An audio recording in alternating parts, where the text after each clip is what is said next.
Hello guys, welcome to my add cook channel. আজকে আমরা নিয়ে চলে এসেছি ডাল দিয়ে পালং শাক দিয়ে রেসিপি। এই রেসিপিটা দেখে নেওয়া যাক। অনেকেই কিন্তু পছন্দ করে, আসুন দেখে নেওয়া যাক। এখানে আমি দিয়ে দিলাম একটা কড়াইতে পরিমাণ মতো তেল দিয়ে দিচ্ছি। তেলটি গরম হয়ে আসলে আমি এখানে দিয়ে দিচ্ছি পেঁয়াজ কুচি। একটা মিডিয়াম সাইজের পেঁয়াজটা আমাদের লাগবে। পেঁয়াজ কুচি এবার আমরা ভালোভাবে নাড়াচাড়া করে ব্রাউন ভাবে ভেজে নেব।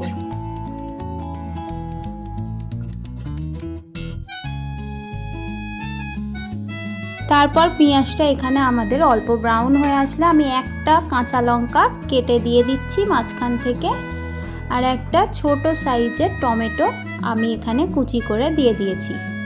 এবার আমরা ভালোভাবে নাড়াচাড়া করে ব্রাউন ভাবে পেঁয়াজটা এবং টমেটোটা ভেজে নেব, এবং টমেটোটা যতক্ষণ না গলে যাচ্ছে, আমাদের নরম হয়ে যাচ্ছে, ততক্ষণ আমরা নাড়াচাড়া করব।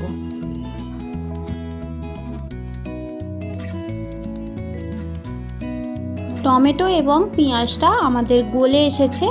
এবার আমরা গুঁড়ো মশলা দিয়ে দিচ্ছি হাফ চা চামচ হলদি গুঁড়ো, হাফ চা চামচ লঙ্কা গুঁড়ো, 1 চা চামচ জিরে গুঁড়ো এবং 1 চামচ দিয়ে দিচ্ছি আদা এবং রসুনের পেস্ট।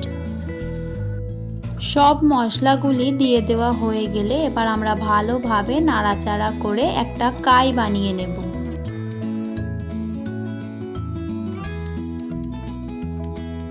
এক থেকে 2 মিনিট আমি নাড়াচাড়া করে নিয়েছি। এবার আমি মুগ ডাল দিয়ে দিচ্ছি। আপনারা চাইলে সেম প্রসেসে মুসুর ডাল দিয়েও করতে পারেন। আমি এখানে মুগ ডাল দিয়ে পালং দিয়ে করব। ভালোভাবে এবার ডাল এবং পেঁয়াজগুলোকে নাড়াচাড়া করে একটু কষিয়ে নেব।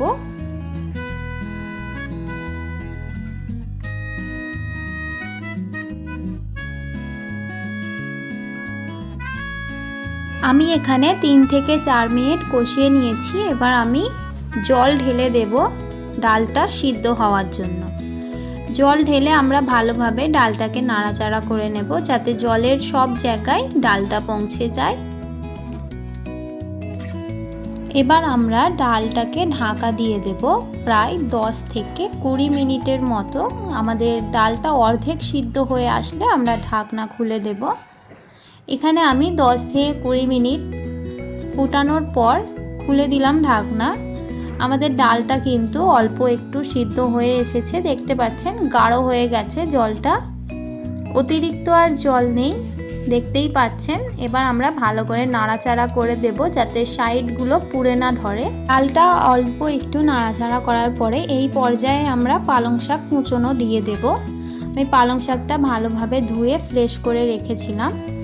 পালং শাকটা দিয়ে দেওয়ার পরে ডাল এবং পালং শাকটা ভালোভাবে নাড়াচাড়া করে নেব, যাতে নিচের দিকে ডাল না থাকে, ডাল থাকলে পুড়েও যেতে পারে। এখানে আমি অল্প একটু সময় নিয়ে ভালোভাবে ডালের সাথে পালং শাকটা মিশিয়ে নিচ্ছি। ডালের সাথে পালং শাকটা মিশিয়ে নেওয়া হয়ে গেলে আমরা ঢাকা দিয়ে 5 থেকে 10 মিনিট রাখবো, যাতে পালং শাক থেকে যেই জলগুলো বেরোবে, জলগুলো বেরিয়ে যাতে শুকিয়ে যায়। দেখুন আমি ঢাকনা খুলে দেখাচ্ছি যে পালং শাক থেকে জলগুলো বেরিয়ে পড়েছে। এবার আমরা অল্প একটু নাড়াচাড়া করে দেব যাতে পুড়ে না ধরে। নাড়াচাড়া করে এবার আমরা স্বাদ মতো নুন দিয়ে দেব। স্বাদ মতো নুন দিয়ে আমরা কিছুক্ষণ ফোটাবো, 5 থেকে 6-7 মিনিট ফুটিয়ে নিয়ে এবার আমরা পালং শাকটা সাইডে রেখে নেব। শাকটা ফুটিয়ে নেওয়া হয়ে গেলে এবার আমি শাকটায় বাকাত দেব। ডালে বাকাত দেওয়ার জন্য আমি এখানে সর্ষের তেল নিয়ে নিয়েছি। সর্ষের তেলে আমি দিয়ে দিচ্ছি পেঁয়াজ কুচনো দিয়ে নাড়াচাড়া করে ব্রাউনভাবে অল্প একটু ভেজে নেব। ব্রাউনভাবে ভাজা একটু অল্প হয়ে গেলে তারপর রসুন থেতো করে রাখা দিয়ে দিচ্ছি। 3 থেকে 4টে কোয়া রসুন নিয়েছি। রসুন এবং পেঁয়াজটাকে ভালোভাবে ব্রাউন করে বাকাত দিয়ে ডালের উপরে আমরা ঢেলে দেব। ডালের উপর ঢেলে আমরা নাড়াচাড়া করে ডালটাকে নাবিয়ে নেব।